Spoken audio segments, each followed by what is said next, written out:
So would you mind taking the roll for the committee, please? Committee Chair Niskoski, Present? Councilmember Vice Chair White, Present. Councilmember Bolden Simpson, Councilmember Dr. Davis, Citizen Member Carl Luttrell, Present.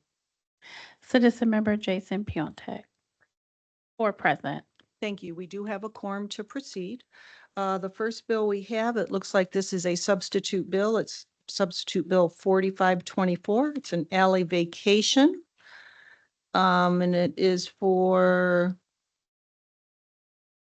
let's see, who is here to present for this?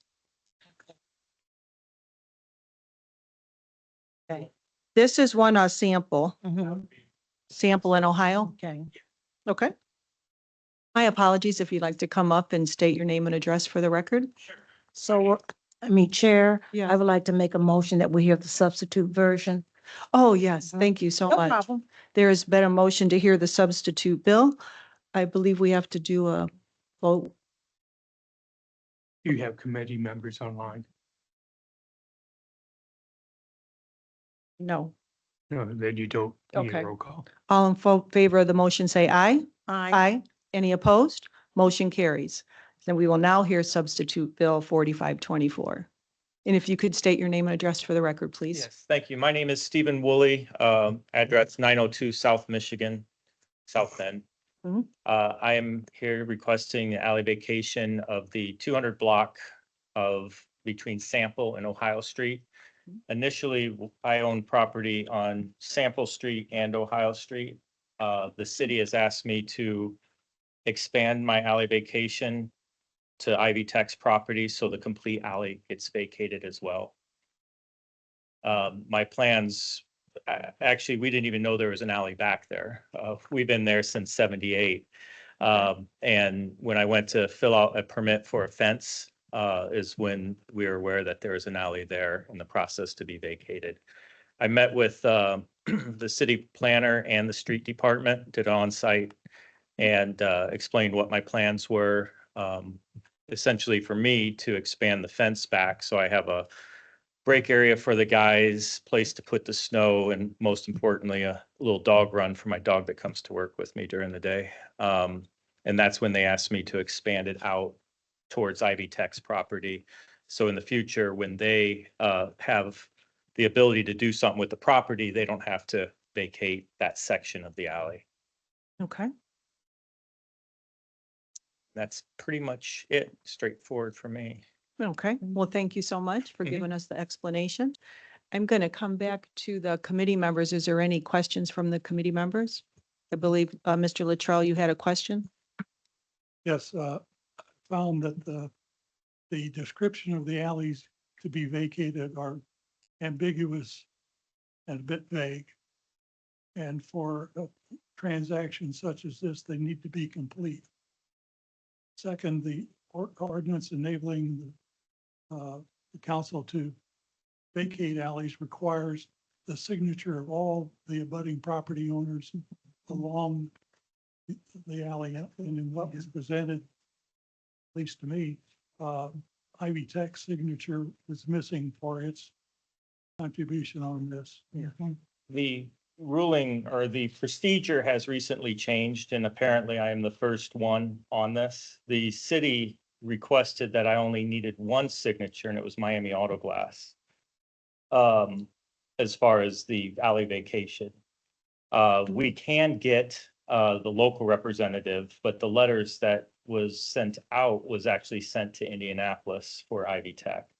The local representatives, even though they're aware, and I've been working with them on it, because I actually rent part of the property from Ivy Tech, so they're aware of what we're doing. The description being ambiguous is what the city has given me to copy and paste. This process has been a little bit different than I believe the old process that you had, and how we had to go through it with meeting with Chris Dressel and the city planner, getting the approval, which I think was the same, and then going to the clerk's office and back and forth. So I apologize if the wording In fact, the initial letter had the wrong officers because I used what the city gave me, which was actually a PDF document. And now they want a Word document. So I gave them the wrong document. We went back and forth a couple times trying to clean it up. But essentially it was to copy and paste what was written down on it. And So that- I'm not sure the ambiguous part of it, because they said just take the first part that was on it and enter it twice. I If used, that makes sense. I'm not an attorney. I kind of asked them, I said, should I have hired an attorney? Maybe the process would have been a little bit smoother. And they said it's not required, but sometimes it helps. would agree with that. I spent a good part of my career reviewing these things as an employee of the city. Mhm. And I would, when I was reviewing these, I would have considered your description vague and ambiguous and would need a better description from Ohio Street to Sample Street, width of 10, 14 feet, whatever it is. Initially, I had a different wording and when they requested to do the complete alley is when it kind of changed because I had to resubmit it. And I'm not sure which one they ended up using.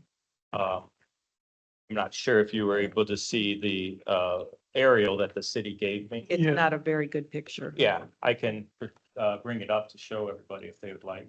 But that's a nice exhibit for this deliberation, but it's not a part of the legal document, is what I'm trying to say. So that 50 years from now, somebody's trying to do title work on the land may not be able to follow from what the previous generation was. I remember when Juvenile Justice Center was being developed, we did lots of vacations and so forth.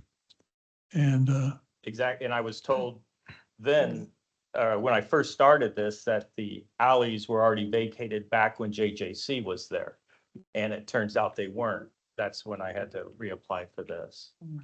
the alley that goes east with the bend in it and then south is something that was dedicated when the new building, I forgot who the occupant is, where St. Vincent used to be.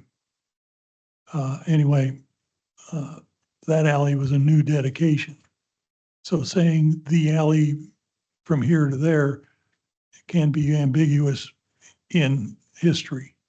Right, there's only one alley that runs east-west between Ohio Street and Sample Street.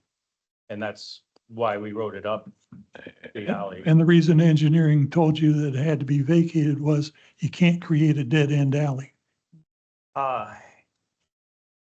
He didn't specify. Oh, I did that's ask him why. about I did ask him about the north-south, and he said that sometimes they slipped through and didn't know. The alley actually on the illustration looks, and we've been there since 78. I talked to the previous properties that were there, and they don't remember when it was torn down, like the early 70s, as far as maybe when that garage was there.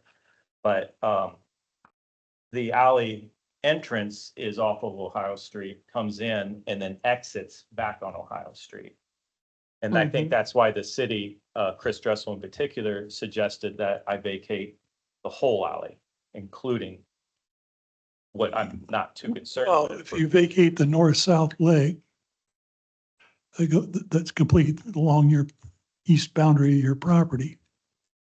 Then if you don't vacate the rest of it, you create a dead end alley. And the council should not approve dead end alleys. Right. I was under the impression the north has already been vacated. Is that not the case? The north-south alley? The one next to your property, it's not vacated, no. That's what we're here about.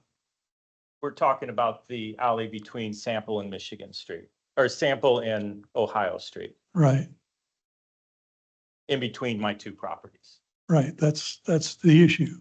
one of the issues. And in order to vacate that, you would also need to vacate the east-west leg that returns to Ohio eventually. And that is not written on the form, the ordinance that the city gave us? The description is vague and ambiguous to me. Okay. If I were a property owner and wanted to go to all this work, spend this money, time and trouble, I'd want to make sure that it's very clear and future generations have no trouble with it ever. So, I would agree too. And as a business owner, one of the processes is taking with the different way and not, things have changed from the clerk's office. Right. Wording and everything else. It has been quite an ordeal. And I agree. I wish I could have just said, who do I attorney or figure out the paperwork? Because then I know the wording would have been more accurate. If I But it's not may. from asking. Yeah, if I may interject, when you, actually, I see someone from the administration is on here. It looks like Gemma has her hand up. Is there any, before we proceed to that, is there any other questions from council members? Councilmember White? This is not necessarily a question, but I do appreciate the petitioner and apologize that you've gone through a lot and the need to have clarity. And so what I was going to ask as we move forward, that if the process or the procedures have changed or the requirements, then we need to know what those are, and especially from a petitioner perspective, so that when they come before us, that the clarity is there. And I, Because we want you to have the best experience and to make sure as you move forward that you have dotted all the i's and t's and things of that nature. But I appreciate you being forthcoming, and hopefully we'll be able to clarify this as we move forward.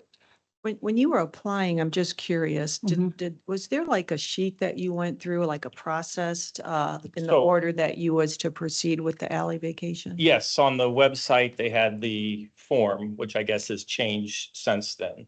And I was going to either be the last alley vacation on the old style or the new style. And it sounded like Mr. Dressel and I in the city, when we were doing an on-site survey, we are going to be the first style. I've never done it before, so I Okay. don't know the difference between the old style I and new style. understand. I know when I was in the clerk's office, they explained to me it was different.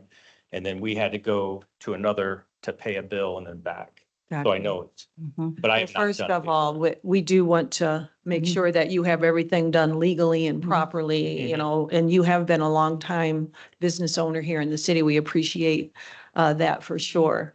And I understand fully what you want to do. We just want to make sure that it's done properly. And we appreciate you taking your time today. I see that Gemma Stanton is here. I'm going to ask her to go ahead and hop on if you have some more clarity for us, Gemma.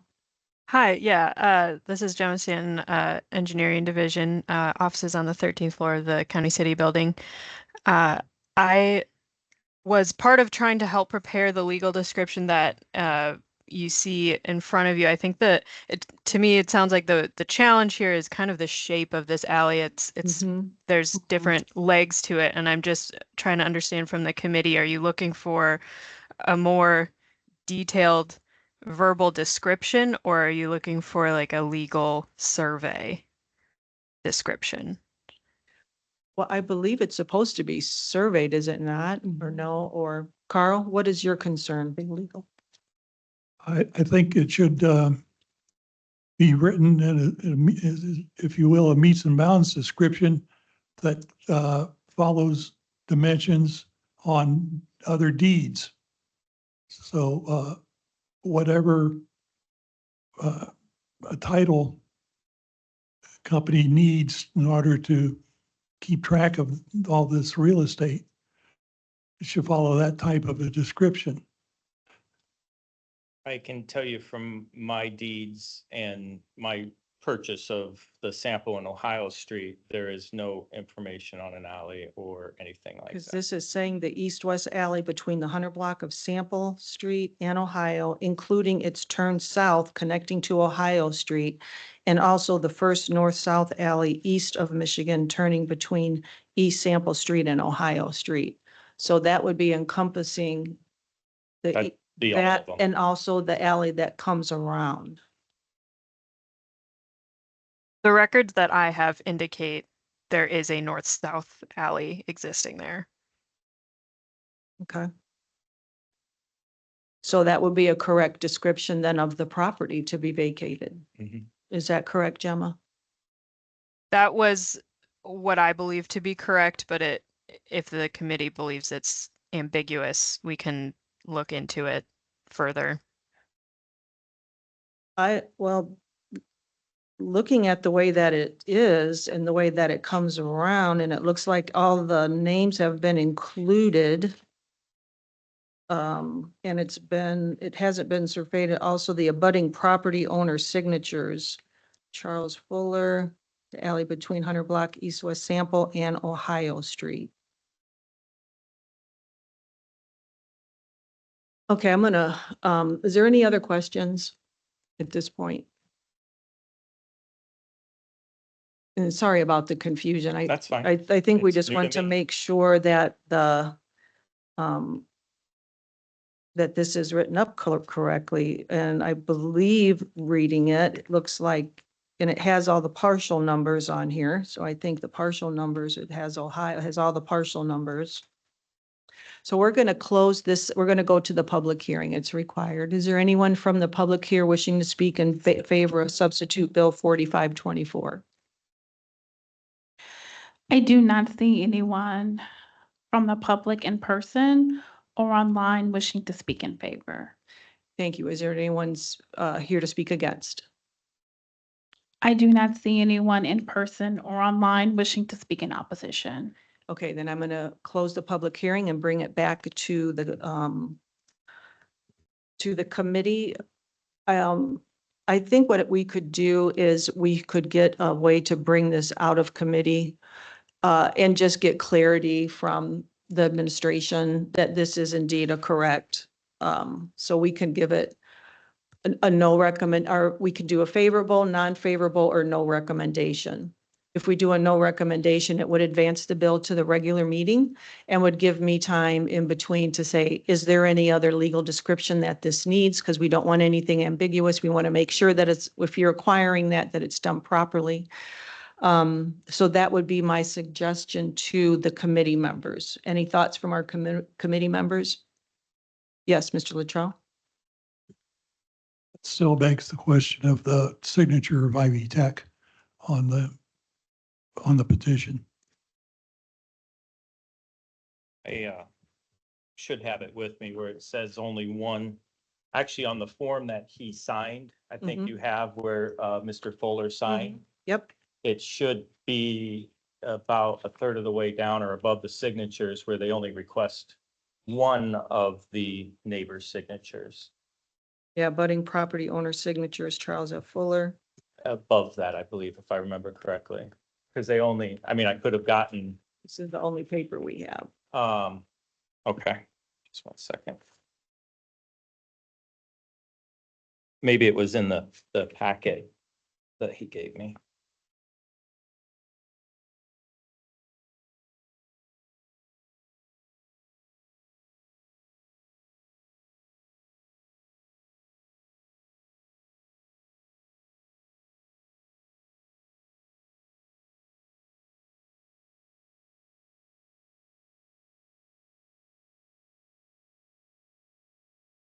Gemma, if you're still there, Gemma, do you know if, is only one signature required? That is something that changed with the new ordinance. Okay. Under the old ordinance, I believe that was true. Okay. Okay, so that is true. So it's only one signature is now required for Yeah. clarification. So committee members, until we ensure that the language is correct, or I see Mr. Horvath is here, do you know if this language is correct on this alley vacation? I know Gemma's online. I don't know. Eric Horvath, Public Works Director of the office on 13th floor of this building. I don't know, and I didn't hear the previous part, but it Okay. does require all the signatures now on the new ordinance. So, All of them. yes, yeah, So this does not, yeah, I think that's what the language of the new ordinance requires. So, Yeah, the new ordinance is all of the properties and the old one was, I think, just one. okay. So they gave me from the city, the old information, and now we're. I am applying so for the new. sorry, sir. That's why I think we had so many questions over.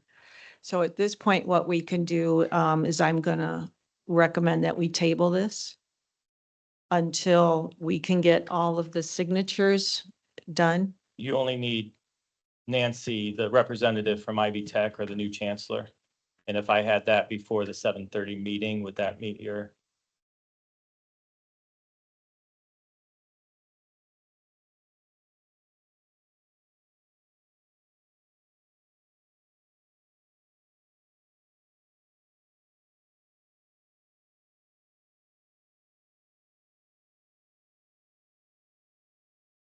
So Mr. Palmer, the application he signed was in June. And I don't believe as far as the timing of when the new ordinance went into effect. I don't remember offhand. Yes, When I met with the street I- department, Mr. I Dressel, think it was May. You- So The Angela, do you the know? new ordinance took effect on August 1st. Oh, we passed it back in May, it didn't take till August. So this was prior to. So if this Mhm. process was started with the Board of Public Works prior to that date, it would be considered under the old ordinance. Okay, is that, I apologize. So if that makes sense, so if it was started under the old ordinance, then we would just require the one signature. So it should be okay there. okay. Yeah. So we're good there. And you're right, you are the first. Yeah, so sorry about that. So I think we're good then as far as that process goes. If we can get a confirmation that the legal description is correct, which I believe that it is, but we can still, and then that way we can at least get this moved out of committee for you at the 7 o'clock meeting. So at this point, I would like a recommendation from the committee about substitute bill 4524. If we could just give it a no recommendation until we get the clarity. So move. It's been moved and seconded. All in favor, say aye. Aye. Any opposed? Motion carried. Thank you. So this will come back at the committee of the whole at the 7 o'clock meeting. thank you very much. Thank you. Okay, I'm going to try and we do have another bill here. It's substitute bill 4624. This is an alley vacation. This is 1986 Prairie Avenue. Do I have a motion to accept the substitute bill? Second. It's been moved and seconded. All in favor, say aye. Aye. Any opposed? Substitute Bill 4624 is accepted. Is there anyone here to speak on behalf of this bill? Yes, sir. If you could come forward and give your name and address, please. Robert Gundick, 1986 Prairie Avenue. Thank I've you. been there for, since 82. I didn't know it was an alley behind me because the people in 2115 said they claimed it. And, when I asked it if it was an alley, and they said they purchased it, but they, didn't. And then, they, recently deceased.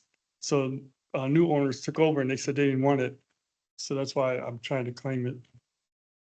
And you want that just for an expansion for your Right, property? exactly, yep. Yep. Just for privacy, because I have been broken 3 times before and I want to enclose it more better. Okay. And I put a security camera and a alarm system up, so that way a little bit more safe. So you want to fence this as well and just Yes. make it a little safer for your own? Yes, for my Okay. family. And it looks like you started this process back in April. Yes. Okay, so you predate the new one, which would be under the old one.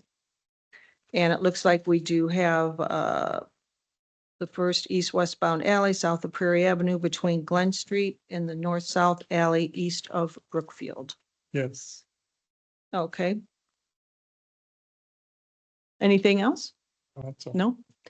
Gemma, I see that you're online. Do you have anything to say about the alley vacation? I don't have anything to add. Okay, thank you so much. I'm going to bring it back to the committee then. Any questions from committee members? Mr. Luttrell? I don't understand the north-south alley that you'd like to vacate. The east-west, because the north-south is the main one that they're. That's going to remain open. Right, yes. And you just want to, East-west right Vacate, behind my okay. property. there was some language about and Oh, the north-south. no, I don't, nothing with Okay. north-south. Um, And the north-south alley. Has anyone done any title work on this to know that the alley was carved out of your, out of the land that created your No, lot? like it. What I'm getting at is in years past, we've reviewed situations along Prairie Avenue Mhm. where frontage lots were created without an alley. And then subsequently, the land behind it was subdivided and alleys were created. So I don't know if this, I can't tell you for sure one way or the other, whether vacating this alley would become yours. Hmm. Now, you indicated that you have a quitclaim deed from Mr. Cabrera, Yes, which would probably do the trick, but I'm not an attorney Hmm. or a realtor, so I can't tell you that for sure. But you also would have the same need for from the neighbor to the other side, or he would have that same problem. they don't want it because they're renters and they don't own the property. Right, but the whole alley will be vacated, Right. so the landlord would get all or some of it. I just want from my property, the other side, Right. I don't want it. Well, apparently we only need one signature. Or when was your petition filed? Do we need just one signature, one property owner, or do we need them all on this one? This was filed prior to the update. It was filed prior to. So we won't have that problem on this one.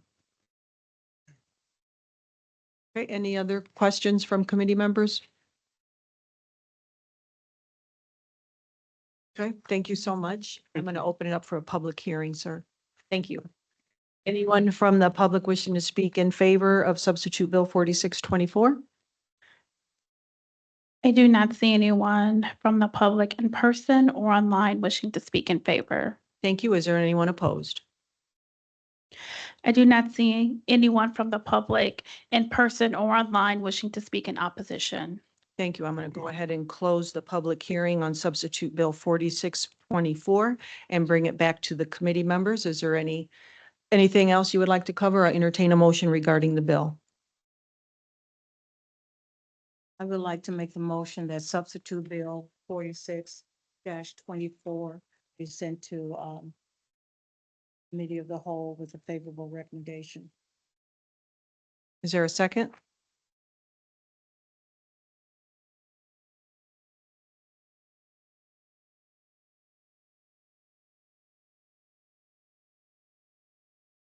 One alley.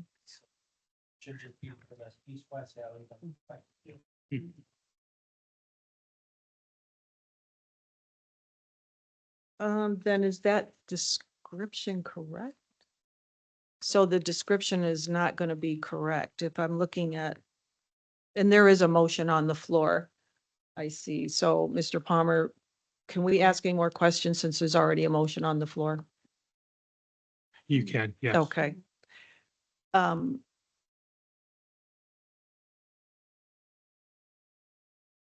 So we need to, basically, it says, and the north-south alley east of Brookfield Street. That and pertains to the boundaries of the east-west alley. It's not in addition to, it is the boundaries of the east-west alley. It's between one street and one alley. Right, that's all I see. I see one street, Glen Street, I see one alley. And is that an alley then? So is that description correct? Yeah, it's from, it's to the north-south alley east of Brookfield Street. So it's not including the north-south alley. It's saying that it goes from the first east-west bound alley south of Prairie between Glen Street and the north-south alley. Does that make sense? Okay. So it's just that, It's a little confusing. that segment of the alley. Okay. Yep. Okay, though we do have a motion on the floor to move substitute bill 4624 with a favorable recommendation to the committee of the whole. All those in favor say aye. Aye. Any opposed? Motion carried. I'm a little bit over my time. I apologize. That is going to get a favorable recommendation, sir, to the committee of the whole. It'll be heard at the 7:00 meeting tonight. And at this time, I would like to adjourn the Public Works and Property Vacation Committee. Thank you, sir. And thank you to our citizen members today for attending.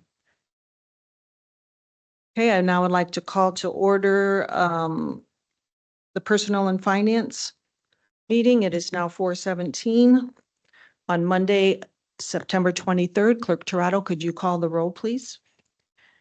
Committee Chair Niskoski, Present. Councilmember Vice Chair Warner, Present. Councilmember Lee, Present. Councilmember Thomas Morgan, Present. Councilmember White, Present. Citizen Member Angela Smith, Citizen Member Ross Steele. 6 present. Thank you so much. We do have a quorum, and it looks like our first bill is Bill number 4724. This is reestablishing the 2024 amended non-bargaining salary ordinance for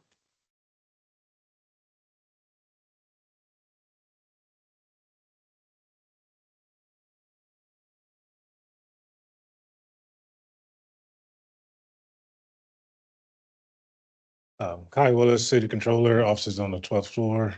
The bill you have before you is to amend the non-bargaining salary ordinance. This is to add a admin assistant 1 to the streets department. They are consolidating 2 part-time positions for this 1 position. This will not require any additional appropriation. The need for this position is to have a backup for their payroll person, for their payroll staff person there, and to cross-train this person to also cover in other areas for any other employee absences in this department. anything else? That's it. That's it. Okay, I'll come back to the committee. Any questions from committee members? Councilmember Lee? No, just knowing that this is a person that's going to be an assistant to the administrative person and then be cross-trained to do other jobs and Yes, what the like- jobs would they be doing? Don't technically know exactly what other areas that they would be handling, but it could be AP, billing, things like that. All right, thank you. Any other questions from committee members? Okay, seeing none, I'm gonna, thank you so much. I'm gonna open it up for the public hearing. Is there anyone from the public wishing to speak in favor of Bill 4724? I do not see anyone in person or online wishing to speak in favor of the bill. Thank you. Is there anyone wishing to speak against?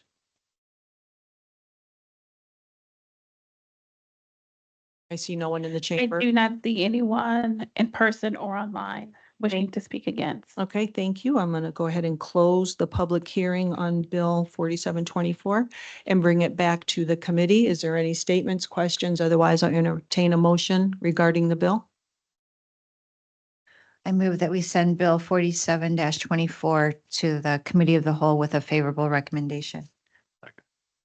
Okay, there's been a motion and it's been seconded. I believe we're all here, so we can do a voice vote. All those in favor say aye. Aye. Any opposed? Motion carries. This will be sent to the Committee of the Whole with a favorable recommendation. Clerk Bianca, did you have something? Oh, I thought you were turning to me like you wanted to say something. No? Oh, no, no? Okay. Oh, gotcha. Oh, gotcha. Okay. Okay, so that is favorable. Okay, moving on to substitute bill 4824. I'd like to entertain a motion to accept the substitute bill. Second. It's been moved seconded. All in favor say aye. Aye. Any opposed? Motion carried. We will now hear substitute bill 4824. This is the 2024 budget transfer ordinance.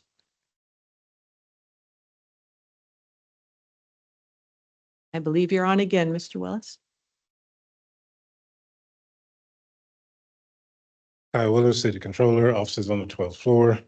Not budget, bill number 4824 for budget transfers in the various departments, cover certain expenses. Here you have 400,000 budget transfer and fire EMS from Fire General, sorry, to cover lease purchases for equipment and medical supplies.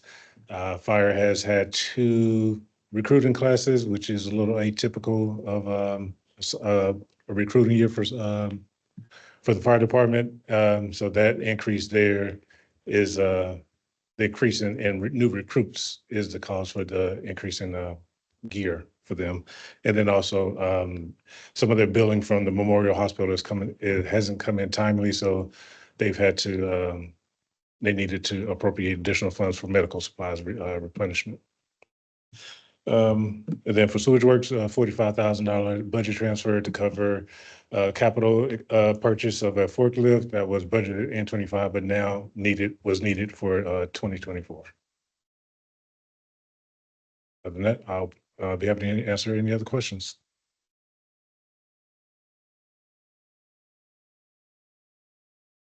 Okay, thank you so much. I'll bring it to the committee members. Is there any questions from committee? No?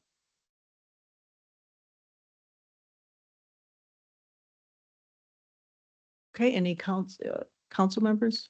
And I apologize for the last bill. I didn't see you sitting down there. Okay.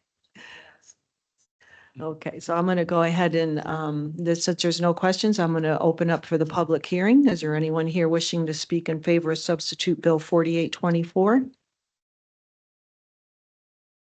I do not see anyone in person or online wishing to speak in favor of the bill. Okay, is there anyone opposed? I see no one in the chamber. I do not see anyone in person or online wishing to speak in opposition. Thank you so much. We're going to go ahead and close the public hearing on substitute 4824 and bring it back to the committee. Is there any other questions? Other than that, I'd entertain a motion.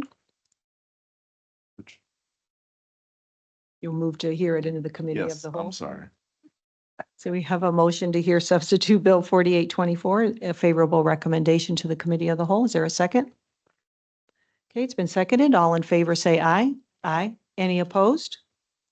Motion carried. So that will be going to the committee of the whole with a favorable recommendation. So now we're going to move on to bill 4924. And this is the additional appropriation ordinance. Mr. Willis? Yes, Kyle Willis, City Controller, offices on the 12th floor. Bill 4924, appropriations, there's appropriation for $1,750,000, $845 for police and fire out of the Public Safety Lid Fund. These are additional revenues they received from the state earlier in June. These These revenues can go towards fire and police salaries. So we are appropriating those additional proceeds that we received. $534,500 for the IT department to go towards new equipment to support the new City Hall project, or not City Hall project, new City Hall building. And then there's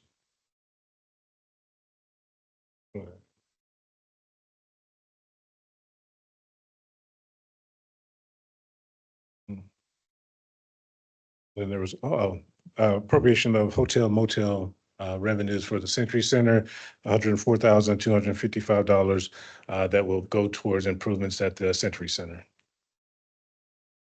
Where, I don't see, oh, Century Center operations, 339,000. Oh, yeah, sorry, it's a big group of it, sorry. Okay, that's okay. We just wanted to make sure we Yeah. were in the right. Okay, so the total appropriation you're looking at is $10,109,185. Yes.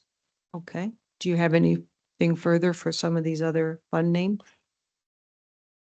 There was a little bit over $1 million appropriation for HUD grant, Housing and Urban Development Grant, that will go towards new construction, home rehabs, and public services and other administrative costs related to that program. Then there's also 1.8 million, a little bit over 1.8 million for nursing tree network project. And which fund is that in? 212 out of DCI. So Department of Community Investment Grants? Yeah, yeah. So and- you're breaking those down separately, but they're bundled in the 2.8 million is what you're saying? Correct.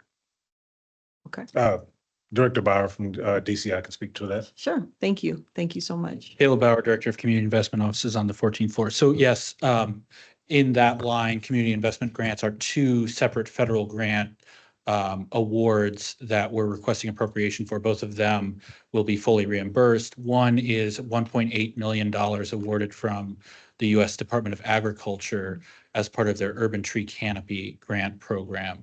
So we have been awarded that grant. It is a reimbursement program, so we're requesting the appropriation of that 1.8. All of it will be reimbursed as expended. So that's the 1.8. Then the remaining 1 million is the remainder of our 2024 fiscal year CDBG and ESG entitlement funds from Department of Housing and Urban Development. As you know, we appropriate a portion of these as part of the annual budget. Then we usually come back once we get the actual grant award or know the exact entitlement award from HUD in a given year. It fluctuates from year to year based on calculation formulas set at the federal level. We have not yet received those grant funds, and so we're requesting this appropriation to allow us to move forward with contract negotiations for the fiscal year 2024 grant funds. We would be able to execute those contracts. None of the dollars would actually go out until we have the CDBG and ESG dollars in hand. We're never given an exact date of when we'll receive them from HUD. Historically, we receive them in the month of September or October, so it could be any day now. But we have completed and received proposals through the RFP process for the CDBG and ESG programs. And so we'd like to move forward with working through contracts. So both of those grants are federally funded. All of that 2.8 million in that community investment grants line is federal funds. No actual city funds expended as part of that appropriation. Okay, thank you so much. Thank you. Thank you. Okay, is there any questions from the committee in reference to Bill 4924?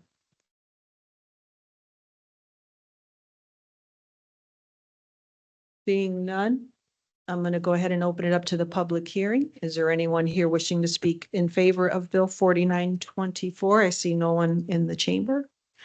I do not see anyone in person or online wishing to speak in favor of the bill. Thank you. Is there anyone opposed? I do not see anyone in person or online wishing to speak in opposition. Thank you so much. We'll bring it back to the committee. Any additional questions or statement regarding the bill? Otherwise, I entertain a motion regarding the bill. Motion to send the bill forward to the committee of the whole with favorable recommendation. Is there a second? Second. Okay, there's been a second, a motion made and it's been duly seconded. All those in favor say aye. Aye. Any opposed? Motion carried. Bill 4924 will be sent to the committee of the whole with a favorable recommendation. Okay, moving along to Bill 5024. So this says public hearing only, Mr. Palmer. Is this at the 7 o'clock meeting or referencing no recommendation from this committee? It can have a public hearing here, but they're also entitled to a public hearing at the 7 o'clock meeting. But the council will not be voting on it. But we still give our recommendation out of this committee. Yes. Okay, we are here, Mr. Willis, to hear Bill 5024. I just wanted to make sure for clarification because it had that in parentheses and read under the committee. Thank you. Yes, you still have to have a recommendation coming out of this committee. Okay, I just wanted to make sure. Thank you. Okay, Mr. Willis. Kyle Willis, City Controller, offices on 12th floor. I know we are already short on time, so, and we'll be back again this evening also to present, but just to give a high level on the budget for 2025.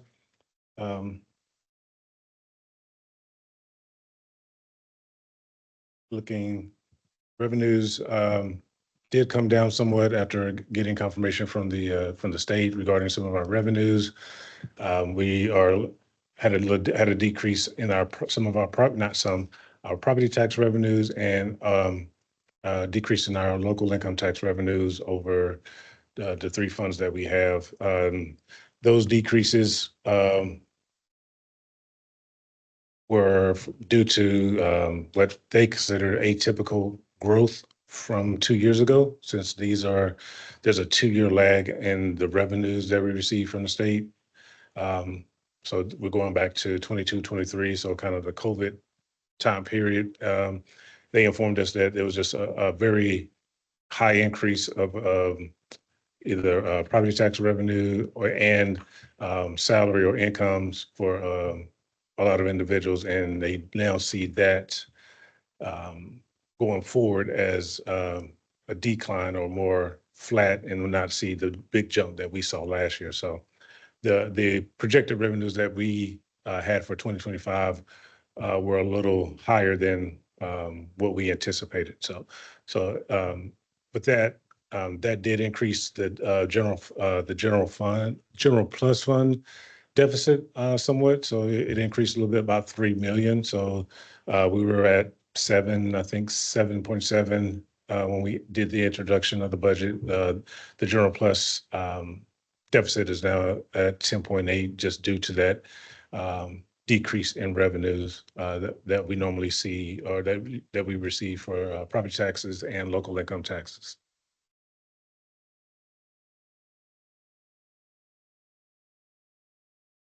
Do you have a presentation that you want to share? Well, just high level, Okay. we'll probably just get more, You'll it's be giving this presentation again at 7 o'clock. so I figured just keep it high level here.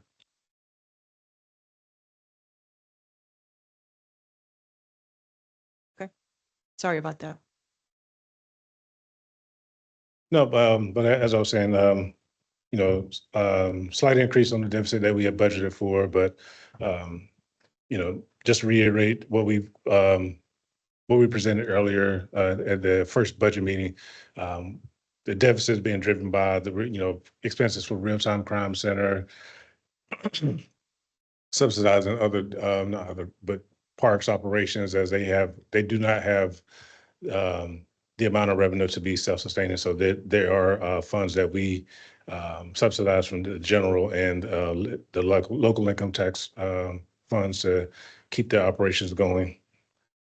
Also, increased costs continue, there's still that inflation factor that we're fighting regardless whether it's just normal purchasing of regular goods or even up like public works department. There's just increased cost of materials and equipment just across the board. Even though inflation has kind of flattened out, we still have that issue there. And then also with increased salaries and wages and trying to maintain or retain staff, there's that cost there as well. So just just summarizing, that's just kind of where we are with the budget. Like I said, the deficit did increase somewhat, but not in the range of where we've been in the last few years. Okay, thank you. I'm gonna bring it back to our committee members. I guess I'm a little bit confused on how the procedure, how this goes, because we're not through all of the budget committee meeting on the individual ones. So do we send it with no recommendation? Because we're not through all of the, This, I believe last year this was sent with a favorable recommendation. but was that because they had already done all? No, No, no, okay. no. I Just- think right now we have actually 2 left in a working session. We're going to hear Transpost tonight is on here, but we also are going to be hearing them again on Thursday, and that'll be the budget wrap up. And then in addition to that, we also have the meeting on Wednesday, and that is the clerk, council, mayor. I think that's all, yeah, and those 3 of those. So the bigger ones that we've already hit departments, we've already been through committee meetings with those. So this is not unusual for this to occur. It's not Yes. Yes, because they actually in August gave a presentation that will be similar to what we'll be seeing. And from what I'm hearing now is he's just saying that there has been a decrease in the taxes, which I believed you said it was around 3 million, which is going to be a $10.8 million deficit, which is a little bit different than what they presented in August. So this is in order for us to have any questions from the committee and for us to move that forward into the meeting at 7 o'clock. Okay. Does that answer your? Yes. Okay, okay. Any questions? Councilmember Tomas Morgan? Yeah, thanks for that. That was really helpful. I was a little confused myself. I just, is it not customary that a presentation is sent to us in advance to supplement this bill with those revised projections? Or will we be receiving that prior to 7 o'clock? You'll receive that prior to 7 o'clock. Yeah, so you'll have that shortly, after this meeting. Any other question? If I may, 7 o'clock is just public hearing. We don't actually vote on it. Correct. State law requires a public hearing and then a vote at least 2 weeks later, right? Correct. So on the last year, we're going forward with a favorable, I think, in my opinion, was a little bit different situation. What we were presented was the same. I think I would feel more comfortable with no recommendation going forward in the understanding that there'll be additional information presented as we move forward tonight and then in 2 weeks. I think the mayor actually comes and does a full presentation when we get to that point. So You are correct. that's just my 2 cents. Thank you. You're welcome. Any other? No other questions? I'm going to open it up to the public hearing portion then. Is there anyone here from the public wishing to speak in favor? I do not see anyone from the public in person or online wishing to speak in favor of the bill. Anyone to speak against? I do not see anyone in person or online wishing to speak in opposition. Okay, then we're going to go ahead and close the public hearing on Bill 5024. And as Councilman Warner stated, this will be going forward this evening, but it'll be for a public hearing only. And then the actual will be voted on October the 14th. So thank you for bringing that up. I guess I should have mentioned that when I questioned the public hearing only status of the bill in committee. So I'm going to bring it back to our committee members. What's the pleasure of the committee? Do you have any other statements or do you wish to entertain a motion regarding the bill? I make a motion to send the bill forward with a no recommendation to the committee of whole. I'll second that.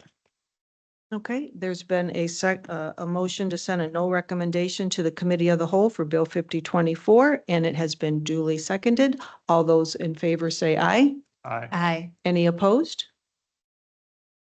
Okay, the motion carries. Thank you, Mr. Willis.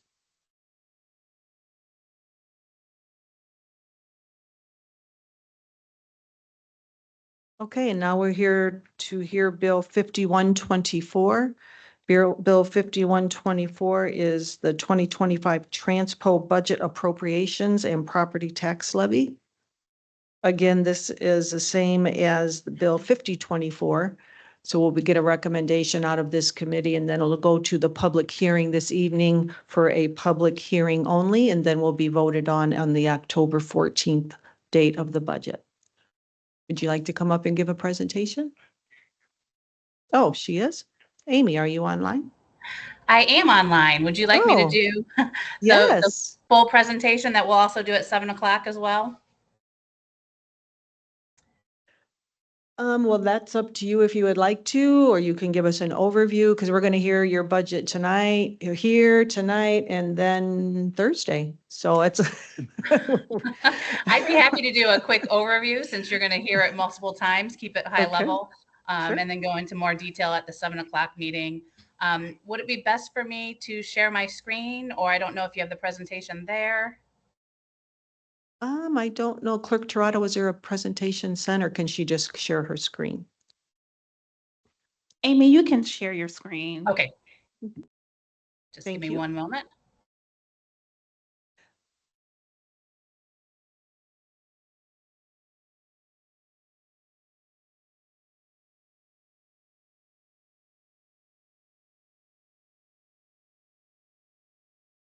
Okay, is everybody able to see that? Yes. Yes, we can see Okay. it clearly. Thank you.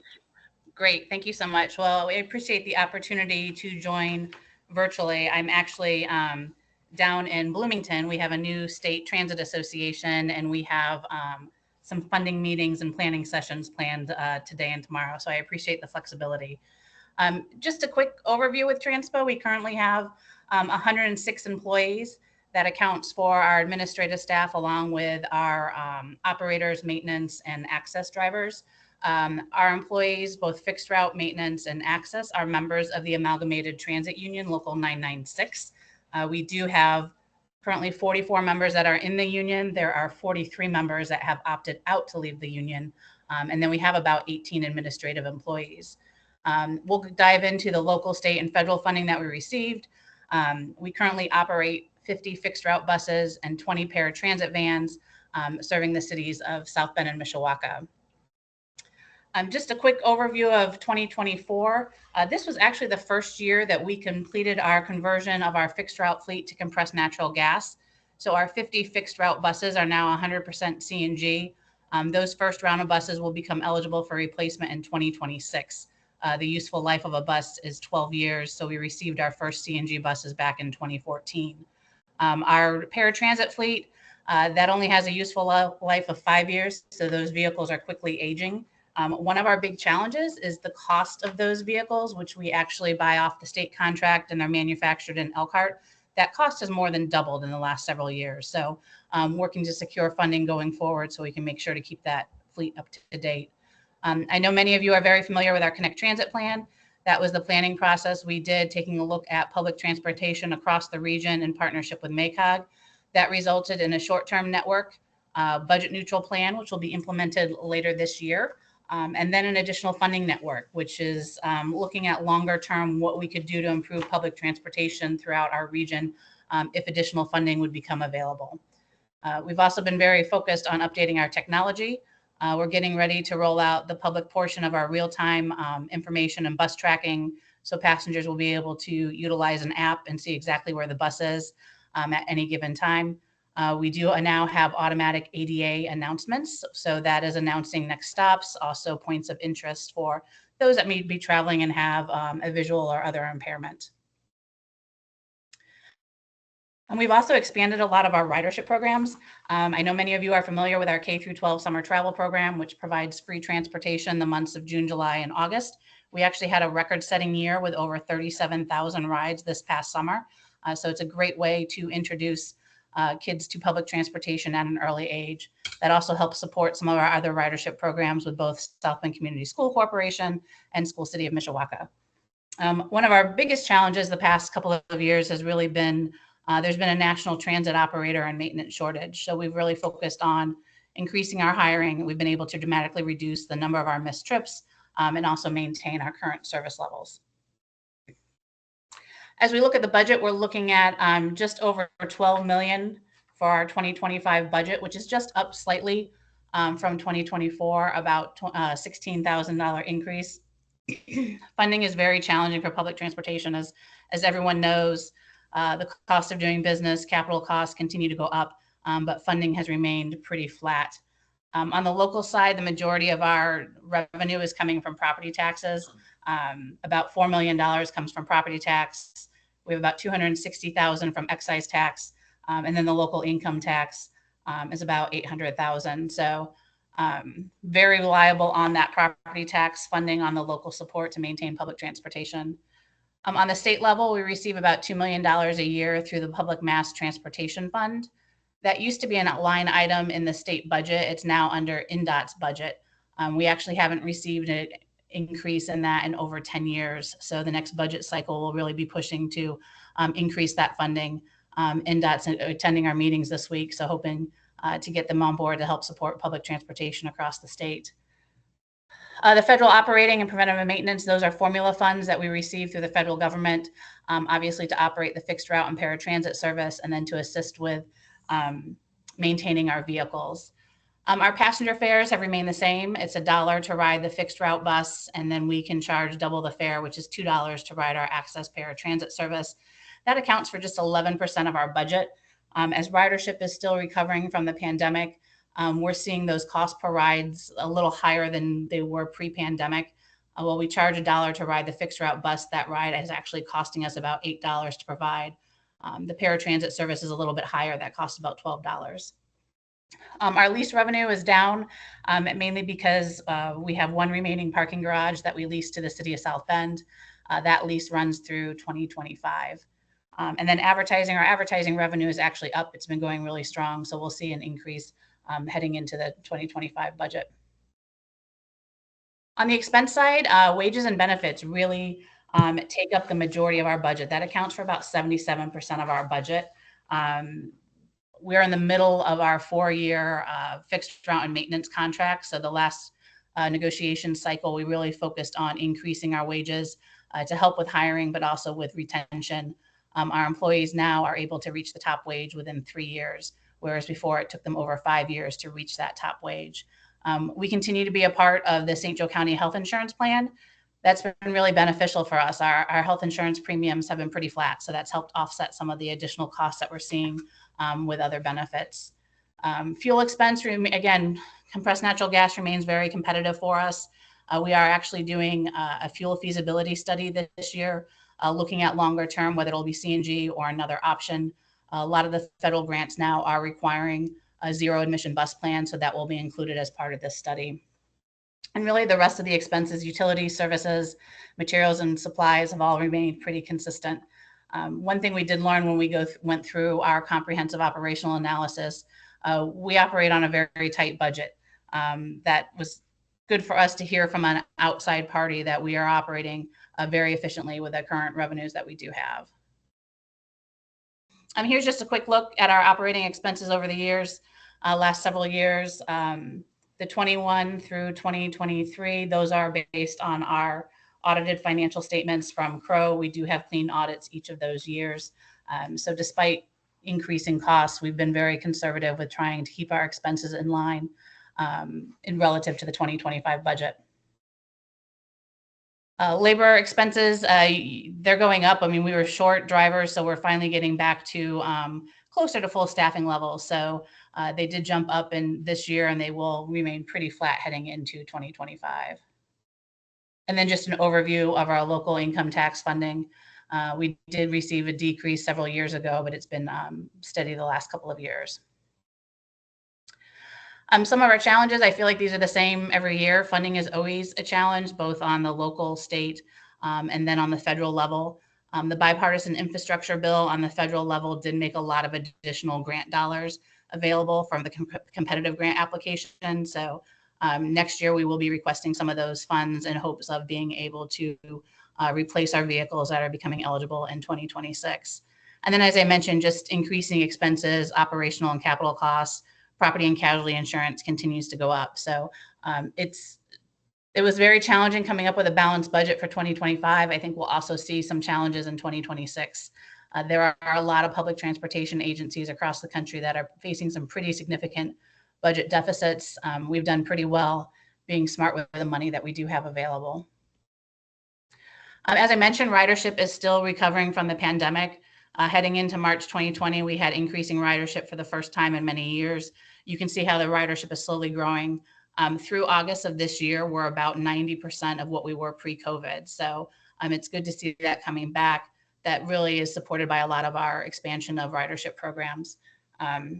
We also are always receiving requests for additional service. That was certainly taken into consideration as part of our Connect Transit plan and the need for additional long-term funding to meet some of those needs across the community. For those interested in the Connect Transit Plan, the website is still up. It's connecttransitplan.com. That does show all the upcoming route changes for the short-term network, as long as our priorities with what would come with additional funding. We also continue to work with a lot of community and organizations to increase accessibility across the region. So certainly if there's any organizations that you're working with where we can assist, please let us know. And again, plenty of employment opportunities. We're currently hiring drivers, mechanics, our service line, which fuels and cleans the buses. And we have a couple administrative positions available as well too.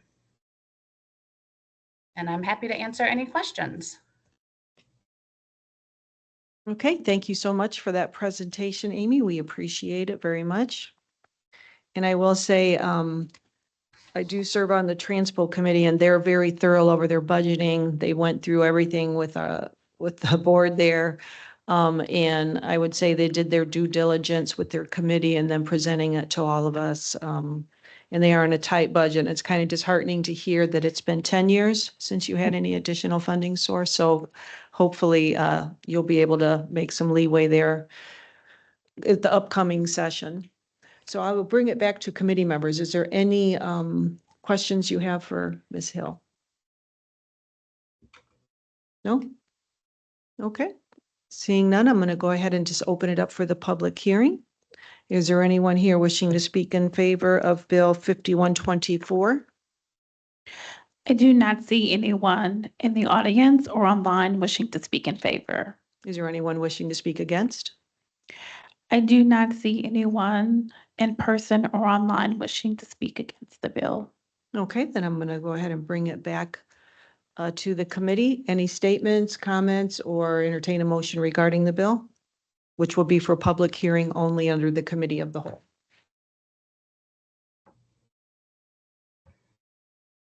Second. Okay, there's been a motion to send Bill 5124 with a favorable recommendation for tonight's public hearing and seconded. All those in favor, please say aye. Aye. Any opposed? Motion carried. Thank you so much, Amy. Thank you. Okay. Any other comments? No? The next meeting is the community investment meeting, and that begins at 5:10 p.m. This committee is adjourned. Thank you.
All right, well.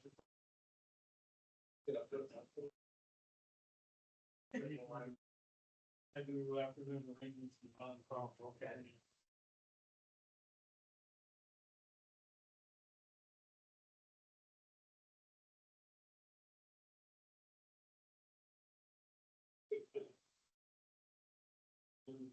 On my bag. On the bar.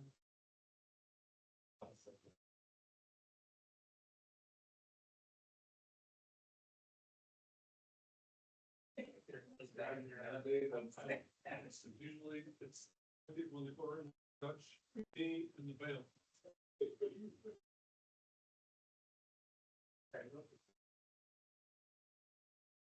Jacket on, shorts and whatever on.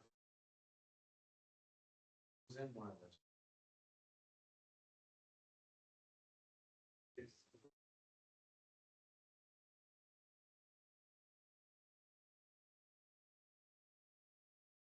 It's a problem.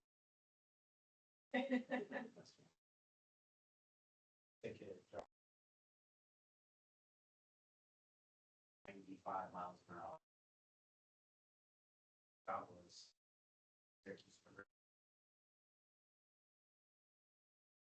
I see how much that. And they didn't nail their test with it. But it's right up there. Got there, I got pulled over. Absolutely. In there. Back. 6 hours around. Let me go and drive back to Syracuse.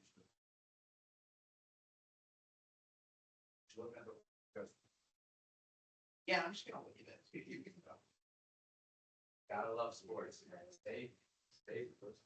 And you didn't believe me either. I was like, look in the back. I have 15 coolers with hazmat.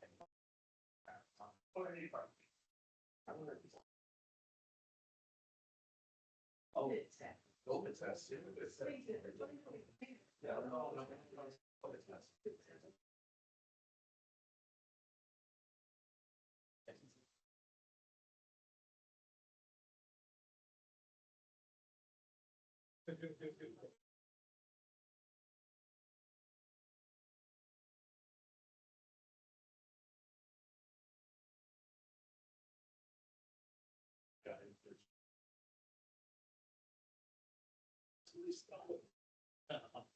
it's that. And I just looked at it earlier today and I was like.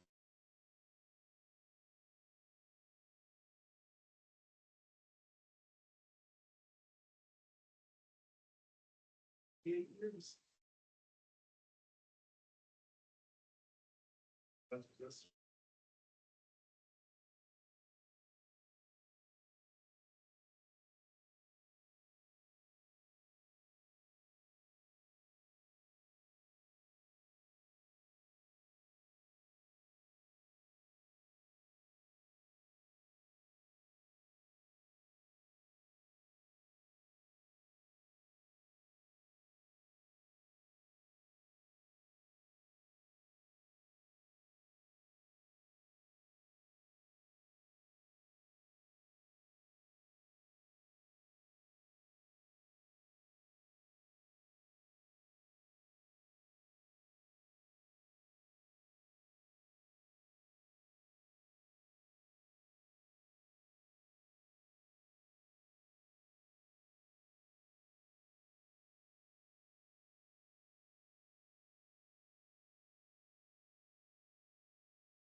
Good evening. We'll call this meeting of community investment to order. I will take a roll call.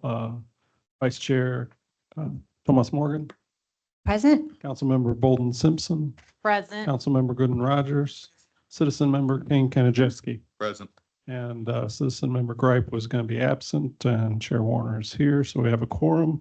We're going to start with Bill 2430, a declaratory resolution for a property tax abatement for properties on Sherman Avenue and Lincoln Way West.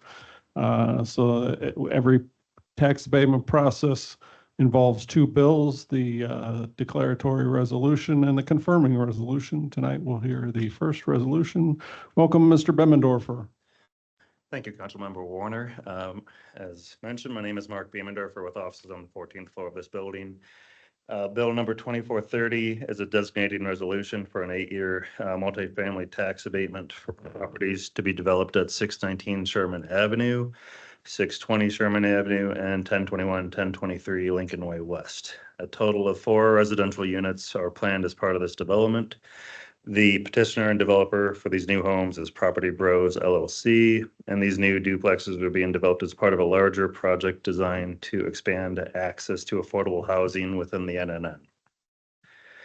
This project has been dubbed by the developer the Legacy Project, and the abatement under consideration today will help to support the second phase of this project. For additional context, Property Bros is owned and operated by local developer Jordan Richardson. You may recall Jordan coming before this body around this time last year, at which time he was planning to develop 2 new units and to redevelop a vacant unit as part of the initial phase of this project. Since that time, development of the first phase has largely been completed and planning has been begun for the second phase, which the proposed abatement will help to support. Total investment expected in this phase will exceed $1.4 million. So due to this investment, the respective estimated combined property taxes for the developed parcels are projected to reach almost $15,000 annually. This naturally is a significant increase from the current $646 in combined taxes, and taxes are currently low as the lots to be developed are currently vacant. So during the 8-year abatement period, total taxes of $118,000 are expected to be assessed due to the development. Of this, roughly $103,000 will be abated and $15,000 paid. So this slide provides a more detailed breakdown of the annual impact of the abatement. It also provides a forward-looking view that extends further into the future and shows the estimated taxes which will be assessed once the abatement period ends. This summarizes the petition before you today, and I wanted to end this PowerPoint with some pictures from the units that were developed during phase 1. To wrap up, happy to answer any questions. Jordan is online to answer any questions as well, and Tony Ruiz, his business partner, is here today for questions as well. Welcome, Mr. Ruiz, and welcome, Mr. Richardson. Anything to add, Mr. Richardson? Hi, all. Thank you so much. Thanks for the time to speak, and it's been an honor to do the work that we have. Hopefully, you can hear me okay. My phone is not allowing me to connect my video, but either way, we just wanted to say thank you. Tony and I have been busy, had a really busy summer renovating some really distressed properties that have sat both very a long time, very severely damaged, and are now welcoming families into those properties. The tax abatement that we're here before today will be for another 3 duplexes along the Sherman, what we're calling the Sherman corridor, Lincoln Sherman corridor, there against Lincoln Way. As you all know, those properties, including properties alongside the Dairy King, the Dairy King has sat vacant for a very long time, and at once was a thriving community along Lincoln Way with mixed use and housing and small businesses, et cetera. Those properties have sit vacant land for quite some time. And so through this efforts and a lot of fundraising that we're in the process of doing, we will be able to develop these properties alongside one standing duplex that we have already developed as phase 1. We're really happy to have gone the route to developing a new build duplex in that community. And it's one of a few that are standing right now. I think since we came before you this time last year, I think there's been one other duplex build of this nature that was for an owner who also lives there. A great looking project. This one will be as well. And we're just excited to get more experience with the city's pre-approved plans and continue to develop alongside those plans. Great, thank you. Committee members, any questions? I have one question. I was looking, make sure that it wasn't answered in there. Are these properties for rental or for purchase? Because they're duplexes. Right? Yes, absolutely. So we get this question a lot, Tony and I both, and our goal is to provide rentals in the area. However, we all know that a key component, right, to communities advancing is ownership, and so we are thoroughly working on a plan, especially as part of our phase 3, to include for sale owner occupied duplexes. Now that may sound like a very weird thing to our area in this time that we are in the last decade, but at one point that was a very active way of living, so folks could decrease their living expenses and also become a landowner, a landlord, and provide housing to another family. Where we are in other areas of the country, it's a very common thing. In South Bend, not so much. We don't have many duplex selling actually, because a lot of times they are investment properties, right? But we want to be able to turn the tide and offer a for sale owner occupied duplex. We believe that time is coming. We are seeing the housing market turn upside down every which way, and we believe that being able to provide homeowner opportunities with multifamilies are going to be a way of the future. It was a way of the past and will be a way of the future as well. So to answer that question, yes, you hit on a very important topic for us in the future. Thank you. Councilmember Thomas Martin. Thank you. Thank you for your presentation, your investment in this neighborhood. Could you give us a range of what the rental costs are for these units? Yeah, absolutely. So what we do is that, just to give you an idea of how we price any market, and usually this is how any developer, any land lord would price a property. So you look at fair housing market rates for 2 bedrooms, 3 bedrooms, 1 baths, and you typically either go 5% above, some may do 10% above if you're trying to play in the fair housing market range numbers. Now, you get, because these properties, just to give you reference, these properties are, let's say, 4 minutes car drive from downtown South Bend in the middle of the near Northwest neighborhood. Given that we're doing now new builds, 2-bedroom new builds, if you were to look at the pricing of several new build apartments in downtown, you'd be well into the $1,700 for a 2-bedroom, 800 square foot, right? Which these are what one could say market for downtown. These units will be and have to be considered affordable because of the range of where they're renting at. So they'll be renting anywhere between $1,250 and $1,350 based on where we are in the fair housing market numbers, right? So that's public data that anyone can pull and look at and see what the government considers fair in our region, specifically in our county. Thank you, sir.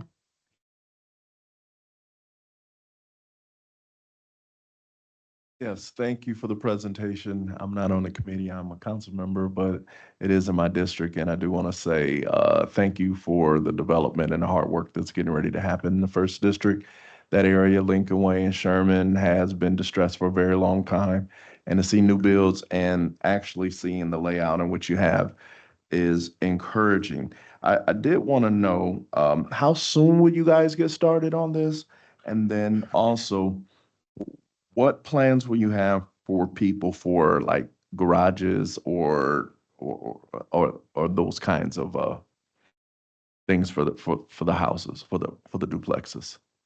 Yep, absolutely. So first off, talking about timeline. So if it were up to me, we would have maybe started about a couple of months ago as we go through our development process. But as we know, everything does have a timeline related to it. And so with us being able to procure the land and then go through what is now the tax abatement process. We cannot actually pull a building permit until this process is over, which, you know, fingers crossed, feeling good about things, should be middle of next month, in which we will start to break ground right away, so that we can get ahead of the winter coming months.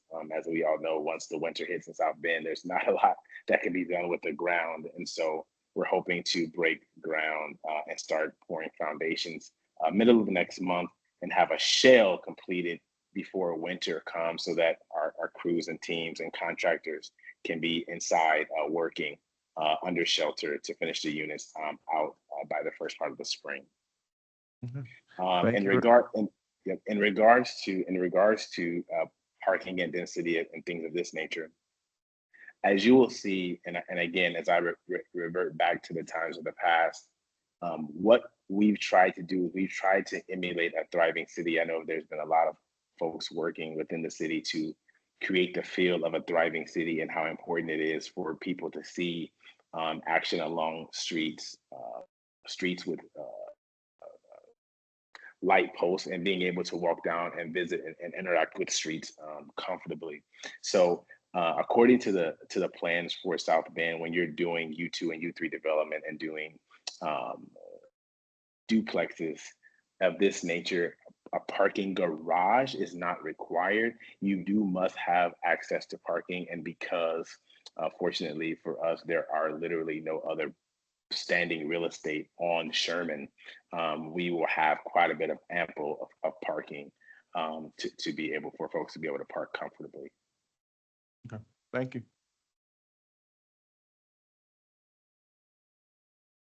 Okay, seeing no other questions, we'll open it up to members of the public. Any members of the public wishing to speak on the matter? I do not see anyone from the public wishing to speak in favor of the bill. Thank you. With that, I'll bring it back to the committee. Any final comments? Thank you for bringing more housing, affordable housing. And Thank a you. motion? I move that we send Bill 41-24, I'm sorry, 24-30 to the full council with a favorable recommendation. Second. Second, we have a motion and a second to send the bill forward with a favorable recommendation. All those in favor say aye. Aye. Any opposed? Motion goes forward with a unanimous recommendation. And with that, we will adjourn this meeting of the Community Investment Committee. Next committee is Zoning and Annexation in 2 minutes.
Good evening.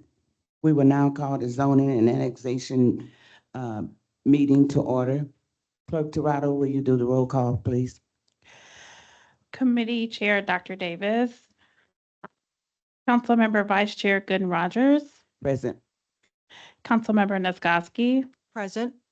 Councilmember White. Present. Citizen Member Jordan Geiger. Citizen Member Stacy Odom. Or present. Okay, petitioner, are you ready for Bill 4124? State your name, please. Skip Morrell, Principal Development Planner with offices on the 14th floor of this building. First bill we're looking at is for bill number 41-24, which is located at 734 Notre Dame Ave. Owner is Shamrock Realty Group LLC, and they're requesting a rezoning from what's currently U1 Urban Neighborhood 1 to U3 Urban Neighborhood 3. This is the site as it exists now. It's a vacant lot. And then for some broader context, as you zoom out, this is on Notre Dame Avenue, which has seen a lot of changes recently in kind of the whole neighborhood. So just to provide some background, as we are aware, this is a rapidly changing neighborhood, especially with the construction of Eddy Street Commons and other investments in the Northeast neighborhood, which has spurred demand for housing in the area. Despite this recent growth, the neighborhood still has fewer residents than it has in the past. So we're kind of trying to rebuild new houses, especially to provide more affordable options in this neighborhood. The proposed use is a 3-story condo unit that will offer 4 units inside of it.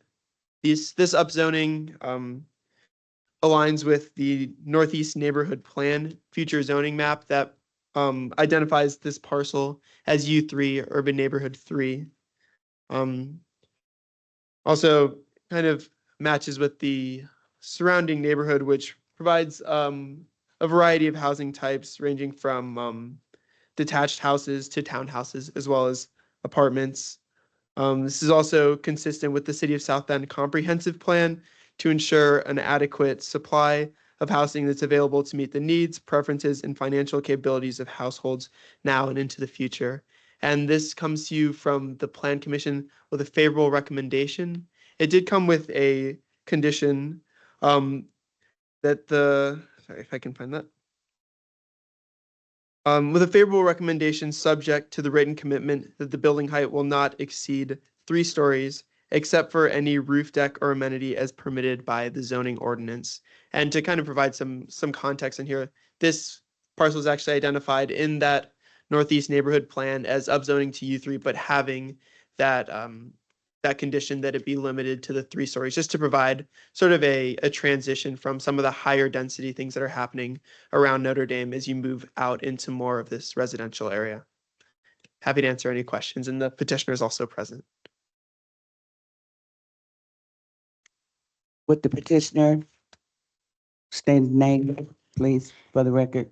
Good afternoon, Angela Smith from Dan Turner and Associates. Office is located at 1643 Commerce Drive. The property owner here, the petitioner, is looking to, as Skip mentioned, build a 4-unit condo. This particular section of Notre Dame Avenue, you have a mix of the higher density multifamily. There's a couple houses in here. There's still a church holding on. There's some townhomes. And so it's a wide variety of density here. We think this will be a nice complement to the area. It will fit within all the development standards of the Northeast Neighborhood Zoning Overlay and the standards for U3 with a limitation by the written commitment. It wouldn't be able to be higher than 3 stories at this point anyway, because it's adjacent to U1, but this will protect the general block in the future. So the property owners in agreement with the written commitment that came forward from the Plan Commission. I'm happy to answer any questions. Otherwise, I look forward to your favorable recommendation. Coming to the committee, are there any questions?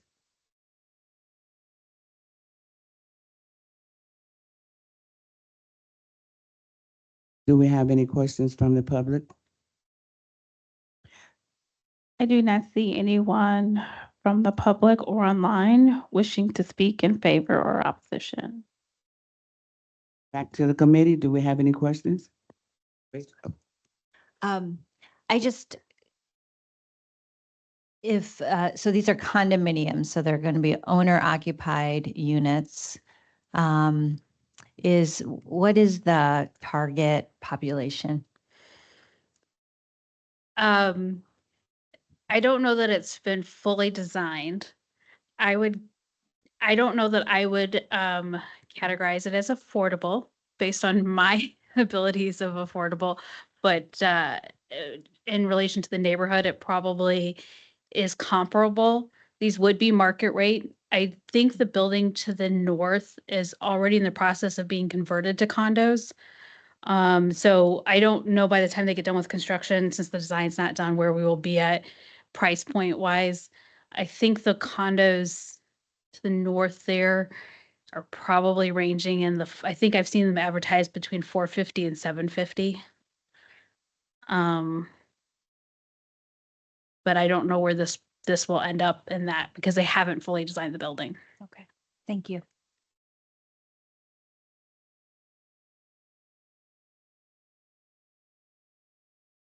So I'm asking for a motion. I'll make a motion to send Bill 4124 to the Committee of the Whole with a favorable recommendation. Second. It's been properly moved and second. Okay.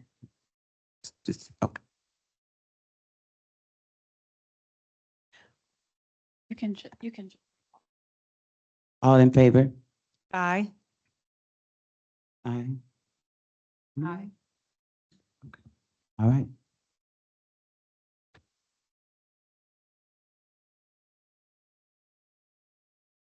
Skip Morrell, Principal Development Planner with offices on the 14th floor of this building. This is bill number 42-24.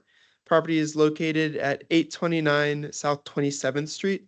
The owner is Two Brothers Real Estate Investments, LP, and the requested action is a rezoning from what's currently U1 Urban Neighborhood 1 to U2 Urban Neighborhood 2 to legalize a triplex.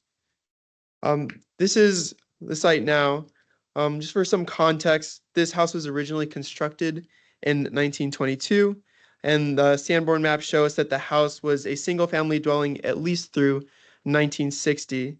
It's unclear when the house was converted from a single-family house to its current use as a triplex.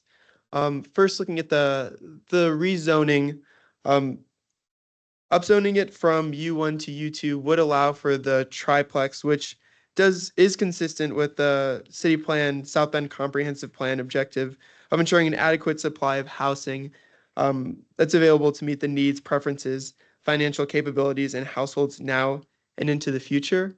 The future land use plan identifies this area as medium density residential, which would include duplexes, triplexes, buildings of that sort.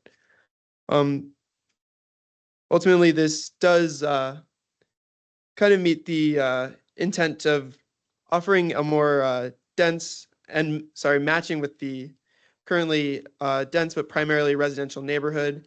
It's also just north of the Mishawaka Avenue corridor, so a slightly higher density is appropriate in this location.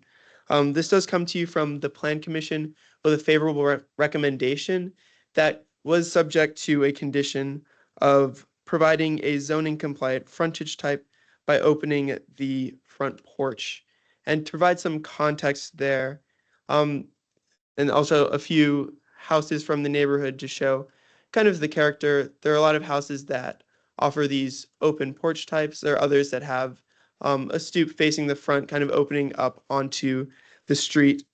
The idea was that in upzoning this property, the higher intensity is appropriate contextually within the neighborhood, being close to a mixed use corridor, and kind of in a higher density residential area. But in doing so, it was kind of conditional on that, with that higher intensity still kind of matching the character of the surrounding area. As is typical with any rezoning, the properties then has to be brought up to zoning compliance. So in this case, that would be providing a frontage type. Our recommendation was that because the house, and it's not clear when this porch was enclosed, if it was legally done or if the triplex was legally converted, that by opening the porch, it would allow this house to kind of match, since it is higher intensity, the slightly lower density properties around it, but still matching that character and fitting in with the neighborhood. But again, providing that higher density, which we do feel is appropriate and meets the intent of sort of this neighborhood. And so happy to answer any questions. Does the committee have any questions? You've made a recommendation. Did the petitioner accept recommendation? And if so, do we have it in writing? The petitioner did not accept the recommendation. They were made aware of it when the staff reports were released, and when it went through the plan commission approved the rezoning subject to those conditions. But we have nothing in writing, correct? Nothing in writing from the petitioner to accept We the don't know condition. if the petitioner has accepted the recommendation. No, we don't. The petitioner might be online, might be able to speak to this, but our recommendation was that the rezoning would be appropriate, subject to the house meeting the character of the surrounding neighborhood. Great, too. Just to follow up on that, I think that's a important point that Councilwoman White brings up. So it's condition of creating this, right? I mean, the zoning is conditional, That's right. that they would be opening up the porch. And so is there a timeline that the owner is given to Yeah, complete typically that? with a special exception or a rezoning, they're given 6 months to a year. Okay, And it depends on the scope of the project. but okay. And should that not happen, what happens? Should that not happen, the use as the triplex wouldn't be legal. So they wouldn't be able to get, for example, like a certificate of occupancy or something like that, because the use is conditional on them actually achieving this first. So then they would be fined and, Yeah, it would be considered not zoning compliant. right, illegal. Councilwoman White? But in the past, haven't we always requested to have, when you have the recommendation, something in writing from the petitioner? I'm not aware of how we've done that in the past. I know other times we've applied conditions to projects and we've approved them based on those conditions. I don't think we've had it in writing from the, But that was when the petitioner had agreed to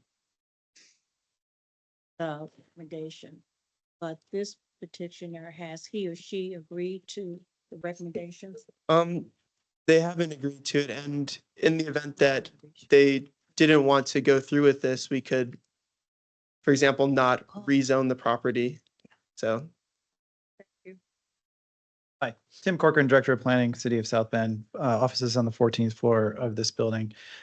Yeah, oftentimes when there is a written commitment being proposed, it's a way to help negotiate between a rezoning of a building and someone or a developer looking to do something a little bit more. For instance, the project that we just approved, where the written commitment committed that developer to certain design standards.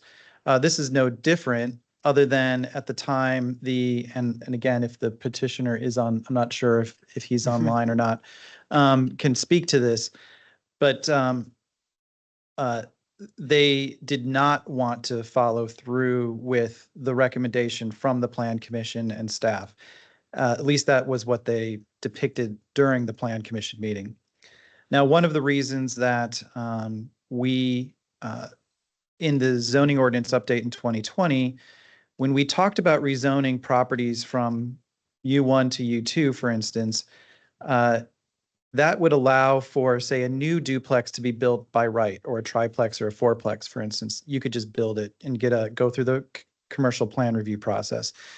But what it doesn't do is allow for the conversions of homes by right. And that was an important part of the ordinance, because what we felt very strongly about was that we were very pro-development and pro adding density into neighborhoods, but we felt that we wanted to do that in a way that was allowed for a design to be purposefully built for, say, a duplex or a triplex. Oftentimes when a home is converted to a triplex or a duplex or any number of units beyond a single family home, it isn't always done in a way that is sort of designed well, that allows for that property to be considered, say, having the same sort of market value as a purpose-built duplex or triplex. Because of that, that's part of the reason why we wanted to make sure that when a project like this comes through council, especially one in which a house probably, as we have found no evidence of it being legally converted, which is why we're here, is that we have the opportunity to try to bring something like this up to a particular standard that we feel would be appropriate for the neighborhood. One of the things that I can say is that it feels to me that there are a lot more conversions and sometimes illegal conversions that are happening right now, in which if a neighbor or the building department doesn't catch it, we come back to a point where we're asked to legalize something just because a project has already been completed.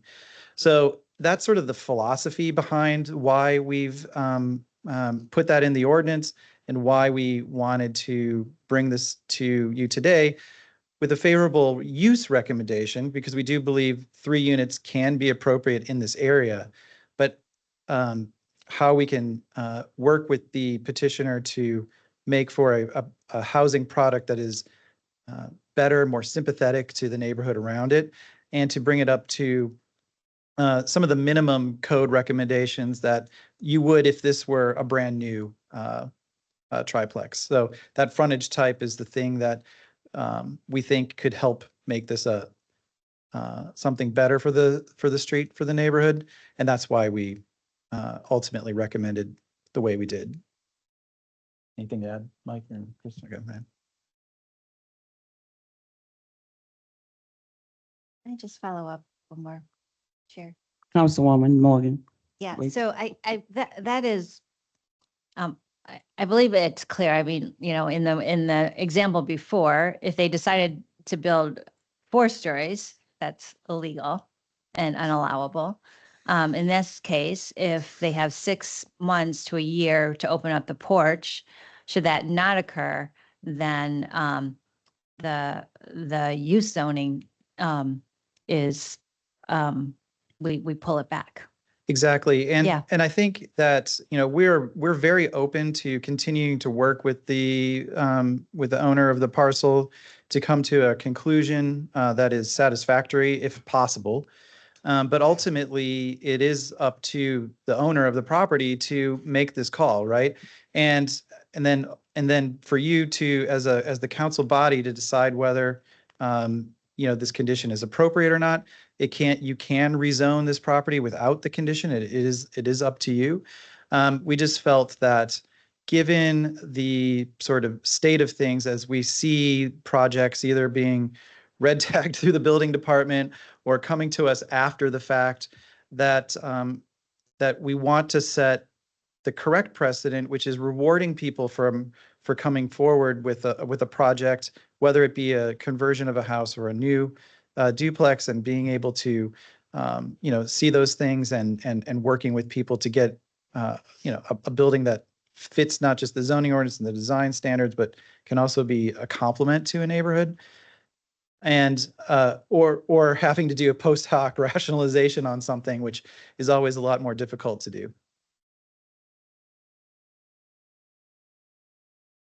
Do we have anyone from the public wishing to speak?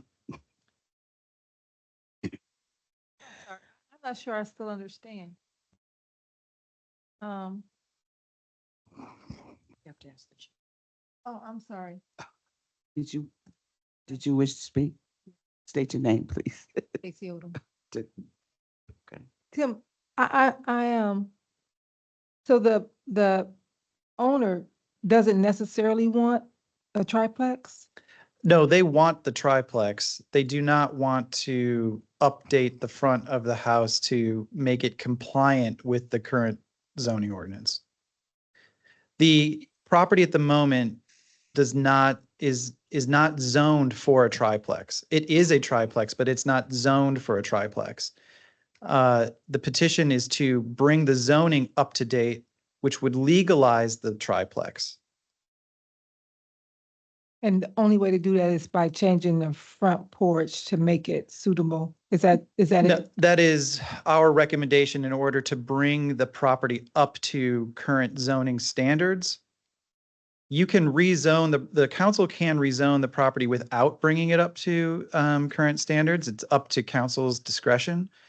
Our recommendation and the plan commission's recommendation is to bring the triplex up to standard and as well rezone the property as well. So both things. Would it be appropriate, Tim, for me as the owner to? This is the petitioner. So the petitioner is online. Petitioner, will you please state your name and address, please, for the record? Yes, of course. My name is Stephen Fryer. I live at 13 Wirsch Lane, Nepean, Ontario, K2J 5E4. I just wanted to say that, just for some context, when I purchased the house, it was purchased already converted as a triplex. So as Tim mentioned, sometimes what happens is houses become converted over time and nobody was aware of when it actually had been converted. When I became aware, I was the one who actually brought it to the city to try and change the zoning in order to become compliant. So I just want to try and emphasize that I am a compliant landlord in the city, and I'm doing my best to try and work within the confines of the city's ordinances. Everybody is in agreement that the triplex would add value to the community. We have 3 units instead of 1 here, which would help with South Bend's housing issues.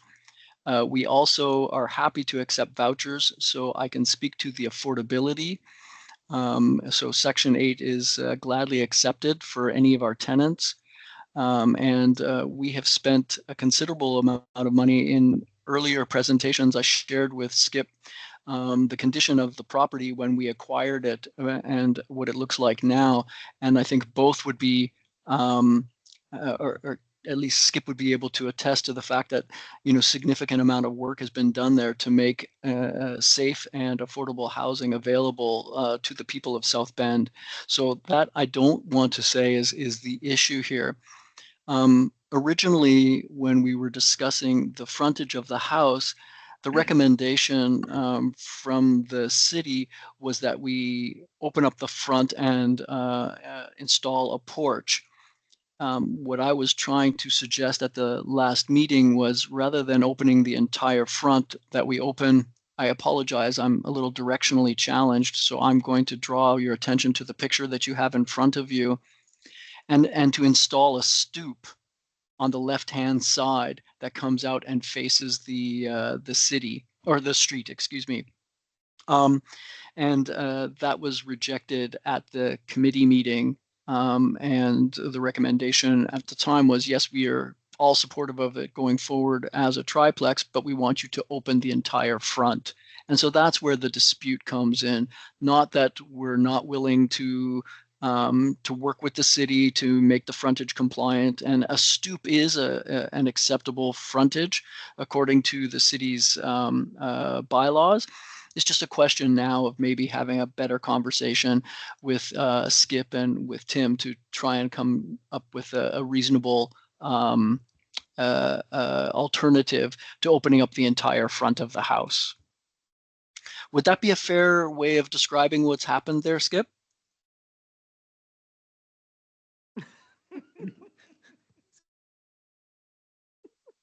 Yeah, I'd say, yeah, that's a pretty good summary of everything that's happened so far.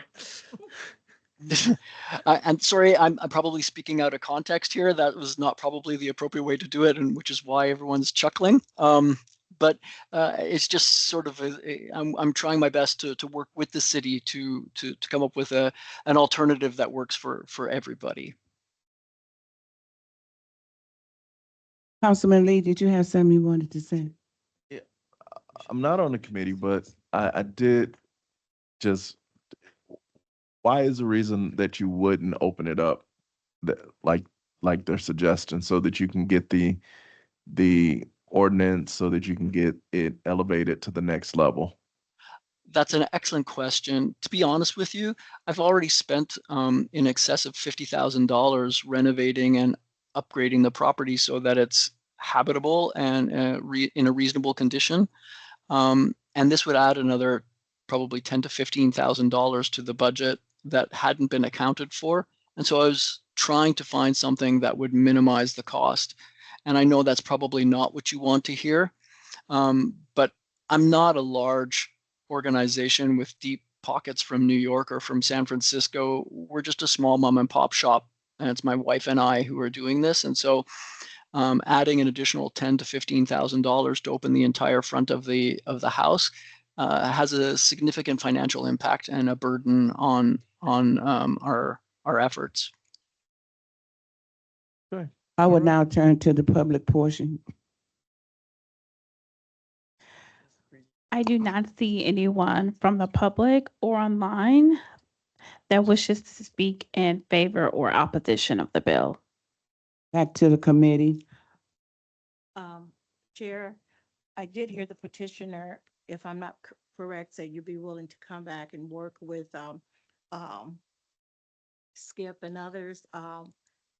Based on, I think from my perspective, I think that it'll be much cleaner if, the petitioner and the city officials could come together and be able to bring us a recommendation that is conducive for the petitioner and for the city. I'm just making that as a statement. And I would like to also say too, that I think that the petitioner and the city need to get together and come back with this again. That's my recommendation. But now I'm entertaining a motion.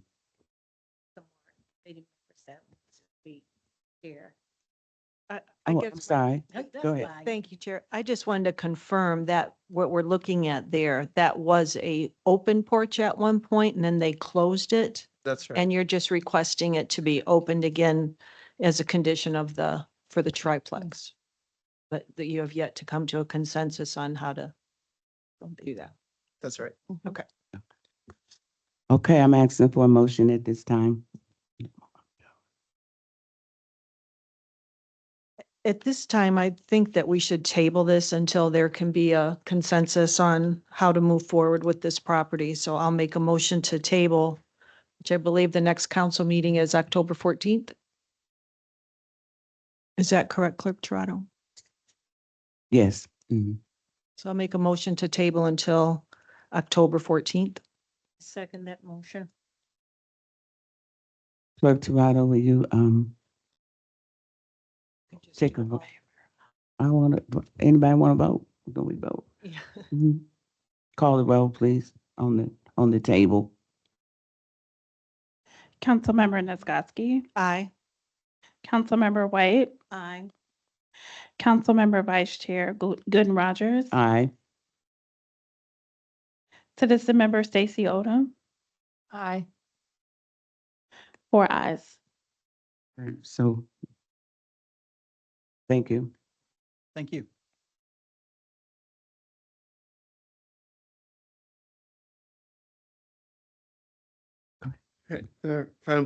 Skip Morrell, Principal Development Planner with offices on the 14th floor of this building.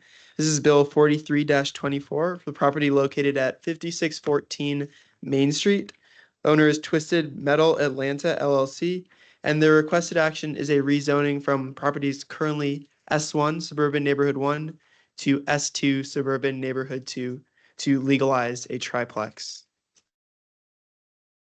This is the site now. For some context, this parcel was annexed into the city in 1998 as part of a larger, roughly 230 acre U.S. 31 South annexation.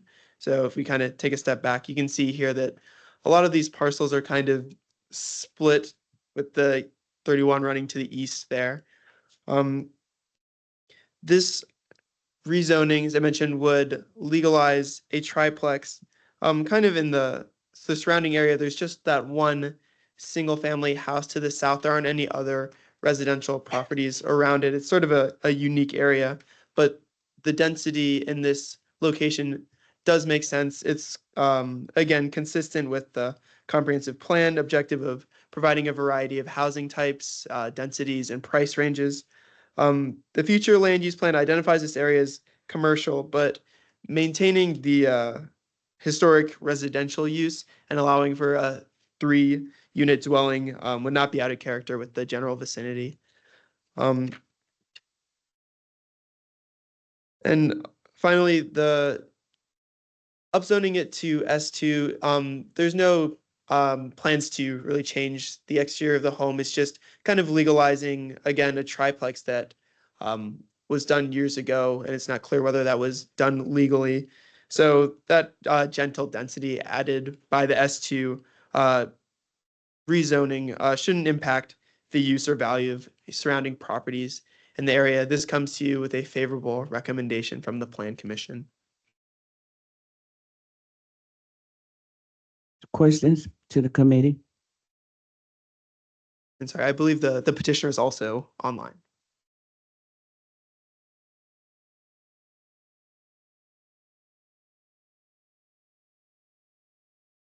If the Would the petitioner, petitioner like to speak? Sure, this is Eric Halverson. Address is 13860 Hopewell Road in Milton, Georgia, 30004. The only thing I would say is I'm certainly looking forward to approval. I recently bought it as an existing triplex and hope to fix it up here soon and continue to make it a nice, affordable option.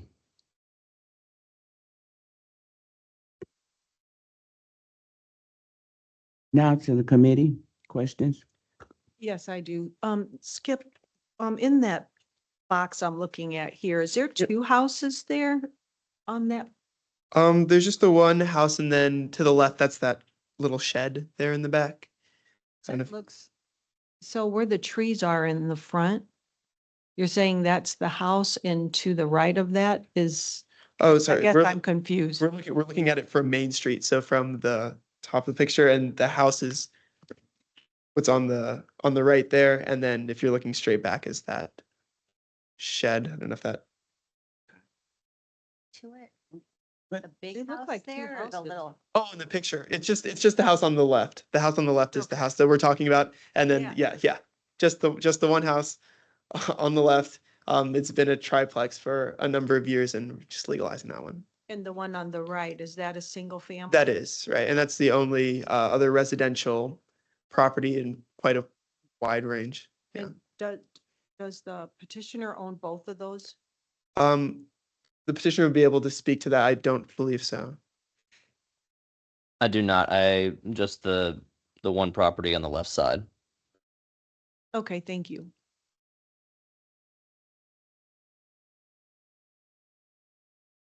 Rachel? Thank you, Chair. I just, I'm going to offer this just as a question, not to be resolved here, but maybe as an ongoing conversation. I'm just curious, when a house goes on the market and it's advertised as a triplex, but yet the zoning doesn't comply with that. I guess I'm just wondering if that's even a legal advertisement, and if that's something we need to consider. Sure. Moving Sure. forward. Sure.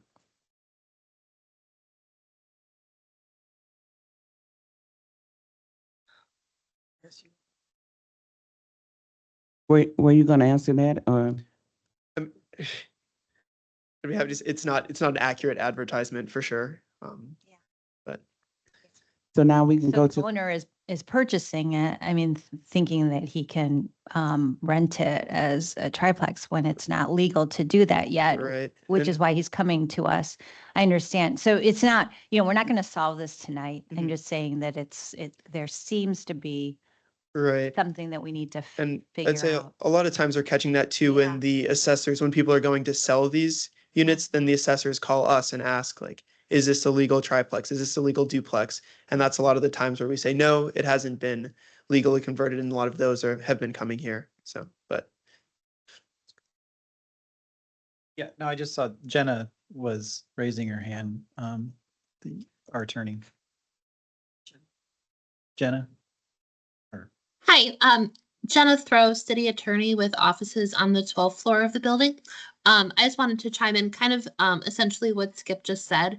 A lot of the times we see questions like this come in with property closings in the form of kind of a zoning verification or a request for confirmation that the zoning is accurate.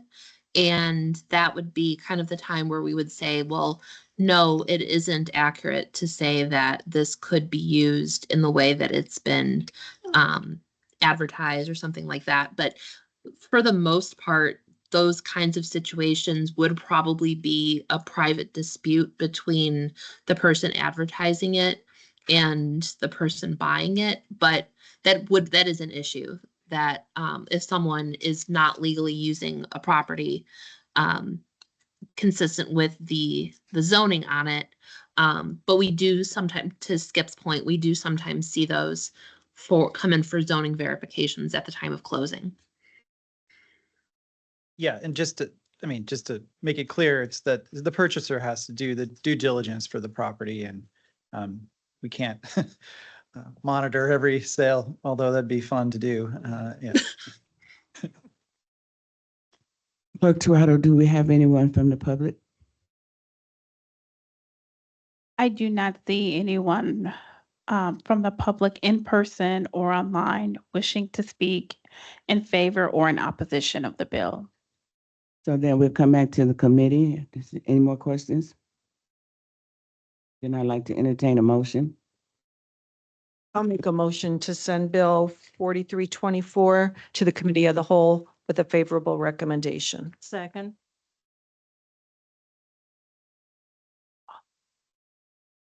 All in favor? Aye. Aye.